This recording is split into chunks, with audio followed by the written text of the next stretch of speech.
చాలా రోజుల తర్వాత ఒకప్పటి ఆంధ్రప్రదేశ్ ముఖ్యమంత్రి, ఇప్పుడు ప్రస్తుత ముఖ్యమంత్రి ఆంధ్రప్రదేశ్, మాకు ఆనాడు ఎన్టీ రామారావు గారుతో పాటు చంద్రబాబు నాయుడు గారు మా రాజకీయ జీవిత ప్రస్తావన మొదలైంది.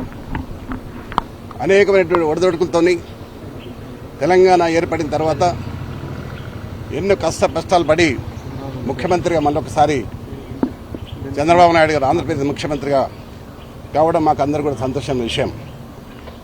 ఆనాడు ఎన్టీ రామారావు పాలన మళ్ళీ రావాలని, ఈ తెలంగాణలో కూడా మళ్ళీ ఎన్టీ రామారావు ఏ విధంగానైతే బీద బడుగు వర్గాల ఆశాజ్యోతిగా నిలిచాడో ఆ విధంగా తేవాలనే ఉద్దేశంతో ఈరోజు వారిని కలవడం జరిగింది.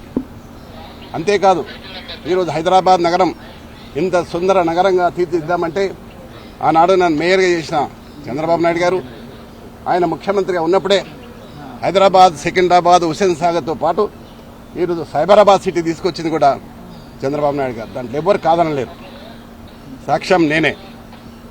ఈ హైదరాబాద్ నగరంలో clean and green, the best city award, the best tourism award తీసుకొచ్చింది కూడా చంద్రబాబు నాయుడు గారు.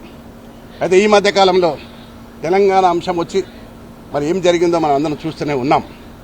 కానీ మళ్ళీ పూర్వ వైభవం తీసుకురావడానికి మేమందరం కూడా చంద్రబాబు నాయుడు కలవడం, మరొకసారి మనం పిలిచి మాట్లాడుతున్నాడు.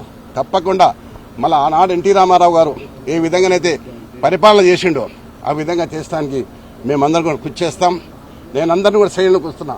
చాలామంది తెలుగుదేశంకు ఎన్టీ రామారావు అభిమానులు ఉన్నారు. ఇంకా వారందరూ కూడా ఏకతాటి మీద తీసుకొచ్చి మళ్ళీ పూర్వ వైభవం తీసుకోవడానికి మేము ప్రయత్నం చేస్తాం. 100% వెళ్తాం.